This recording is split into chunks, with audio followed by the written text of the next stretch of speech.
Case കൊടുക്കാൻ പോകുന്നവരെ പ്രാർത്ഥിച്ചല്ലേ? കർത്താവേ, ഞങ്ങൾ കോടതിയിലോട്ട് പോകുന്നു, വക്കീലിന്റെ ഉള്ളത്തോട് ദൈവം സംസാരിക്കണമേ. കോടതി വരാന്തയിലെല്ലാം നിന്റെ ദൂതന്മാരെ ഊരിപ്പിടിച്ച് വാളുമായി നിർത്തണമേ. പ്രതിഭാഗം വക്കീല് ബെഞ്ചമിന്റെ നാവിനെ ബന്ധിക്കണമേ. കർത്താവേ, ഞങ്ങളുടെ വക്കീലിനെ കരത്തിലെടുത്ത് ഉപയോഗിക്കണമേ. പ്രതിക്കൂട്ടിൽ കയറി കാര്യം പറയുമ്പോൾ തപ്പും തടവുമില്ലാതെ സ്പഷ്ടമായിട്ട് സ്ഫുടമായിട്ടും മറക്കാതെ പറയുവാനുള്ള ഓർമ്മയും ബുദ്ധിയും വിവേകവും ദൈവമക്കളിൽ നിന്ന് ദശാംശം എടുത്ത് കോടതി കൊടുക്കാനും വക്കീലിന് കൊടുക്കാൻ പോയാൽ കൊടുക്കുന്നവന്റെയും ഒത്താശ പറഞ്ഞന്റെയും അടിച്ച് ദൈവം നിന്റെ ഈ സ്വോത്രകാഴ്ചയും ദശാംശമേ റോഡ് പണിയുന്നവൻ അവിടെ നിന്ന് കിട്ടുന്ന കൊണ്ട് തരും. വെയിൽ കൊണ്ടാ പണിയുന്നത്. റബ്ബർ വെട്ടാൻ പോകുന്നവനുണ്ട്, അതിന്റെ രോഗരിയാ കൊണ്ട് തരുന്നത്. പാത്രം കഴുകാൻ പോകുന്ന പെണ്ണുങ്ങളുണ്ട്, അടുക്കള പണിക്ക് പോകുന്നവര്. അവർക്ക് കിട്ടുന്നതിന്റെ ഒരു ഭാഗമാ ദൈവത്തിന് കൊണ്ട് ഈ സ്വോത്രകാഴ്ച ഇടുന്നേ.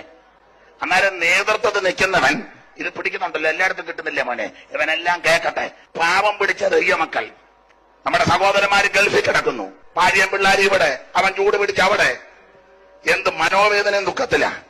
അങ്ങനെയൊക്കെയുള്ള സഹോദരി സഹോദരന്മാർ അധ്വാനത്തിന്റെ ഒരു ഭാഗം ഞങ്ങളെ പോലുള്ള ദൈവദാസന്മാർ ചെല്ലുമ്പോൾ ദൈവത്തെ ഭയപ്പെട്ട് ദൈവമകനെ സ്വോത്രകാഴ്ച മടിച്ച് നീ കേസിനും കോടതിക്കും ആ വഴക്കിന് പോയാൽ അടിച്ച് നിന്റെ ബാക്കി ഡാഷ് പൂരാ കരോ.